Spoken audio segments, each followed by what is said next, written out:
Nous sommes intervenus dans le cadre d'une conférence Préventica sur les risques psychosociaux, une conférence qui a réuni plus de 160 personnes intéressées sur des approches différentes pour traiter les risques psychosociaux au niveau d'un peu de toutes les entreprises et aussi au niveau de la fonction publique. C'est-à-dire que les risques psychosociaux, on a expliqué les 6 dimensions qui sont reconnues maintenant et qui font consensus, à savoir l'intensité et le temps de travail, c'est-à-dire cette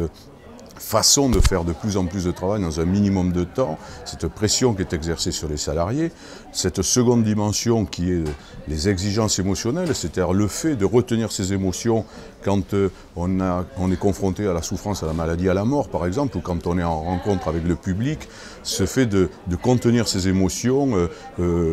sédimente dans l'esprit de chacun et porte atteinte un peu à l'équilibre psychique quand ces intensités, cette exigence émotionnelle prend une proportion importante. Ensuite, il y a, dans la troisième dimension de ces risques psychosociaux, c'est le manque de marge de manœuvre et de latitude décisionnelle qu'il y a dans le travail. Plus un salarié est libre d'exercer son art d'une manière dont il a appris, avec ses compétences, ses connaissances, ses diplômes éventuellement, même si ça ne sert pas à grand-chose, c'est-à-dire toute cette façon de pouvoir travailler dans la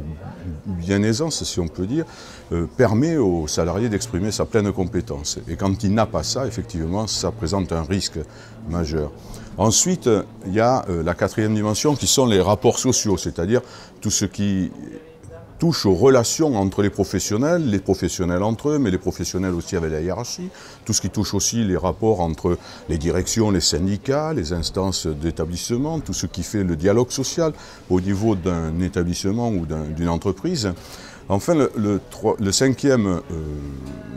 dimension, c'est le conflit de valeurs, c'est-à-dire de faire des choses contre lesquelles on ne serait pas dans son état normal, on n'exercerait pas des choses, on ne ferait pas des choses qui vont contre ces valeurs. Et enfin, la dernière dimension de ces risques psychosociaux, c'est l'insécurité des situations de travail, qui se présente sous 2 axes majeurs, qui sont l'emploi précaire, qui contraint les salariés à faire des choses qu'ils ne feraient pas s'ils seraient dans un espace libéré, c'est-à-dire dans un CDI par exemple, ou dans un emploi de titulaire de la fonction publique, et puis toutes ces opérations de restructuration qui déstabilisent le salarié. Voilà en gros les 6 dimensions qui font consensus dans le monde du travail pour décrire ce que sont les risques psychosociaux. Alors, à partir de là, il y a eu, en France, si on observe les plans de prévention qui sont réalisés pour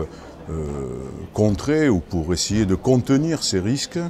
mais on se rend compte que majoritairement, et très très majoritairement, ils sont orientés sur les individus, alors que lorsqu'on liste les 6 dimensions des risques psychosociaux, on s'aperçoit que ce sont essentiellement des risques qui sont liés au travail collectif. Et donc les réponses sont de l'ordre collectif. Et comme le disent des spécialistes, comme Yves Clos, Vincent de Gaulle-Jacques et d'autres, Christophe Dejour, on individualise l'homme au travail, on l'isole des autres par l'évaluation, par des contrats d'objectifs individualisés, et y compris dans le traitement des risques psychosociaux, où on lui donne des cachets, on lui fait de la gestion du stress, on lui apprend à mieux supporter le travail. Alors que l'obligation, c'est d'adapter le travail à l'homme et non pas d'adapter l'homme au travail. Et en fait, avec la prévention des risques psychosociaux, on s'aperçoit que c'est complètement l'inverse. C'est-à-dire, on fait de la formation et de la prévention pour aider le travailleur à mieux supporter les contraintes du travail. Donc c'est le monde à l'envers, c'est le bon sens. Et les résultats ne se font pas attendre. La France reste le premier consommateur au monde de psychotropes. D'ailleurs, Yves Clos, dans son dernier livre, avec Michel Golac, dit que le traitement des risques psychosociaux, c'est le nouveau pétrole de l'industrie pharmaceutique. C'est-à-dire, on a donné aux salariés, si vous n'arrivez plus à supporter le travail, c'est qu'il faut vraiment vous traiter, il faut vous soigner. Alors que c'est toute l'organisation du travail qui est à traiter. Voilà en gros ce qu'on a présenté dans ces conférences. Et on espère que progressivement, les plans de prévention qui suivent les plans d'observation du travail par des questionnaires multiples soient suivis par des plans d'action.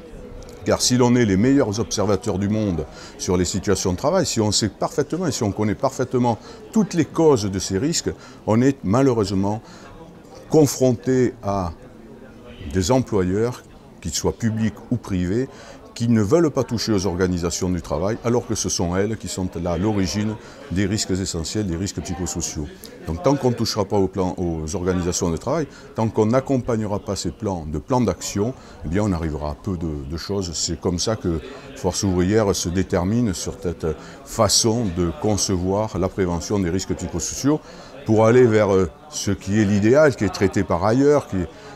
donné comme un slogan, comme la qualité de vie au travail, comme le bonheur au travail. Il ne peut pas y avoir de bonheur au travail quand on est dans une intensification du travail, avec des exigences émotionnelles importantes, sans marge de manœuvre, avec des rapports sociaux délictuels, avec des conflits de valeurs permanents et dans une insécurité de l'emploi. Le bonheur au travail, c'est tout l'inverse de ça. Et si on veut l'atteindre, ce qui est notre vœu le plus cher à FO, eh bien, c'est d'inverser la chose et de mettre les directeurs, les patrons, en face de leurs responsabilités, car ils ont une obligation de s'occuper de la santé et de la sécurité des travailleurs. Merci.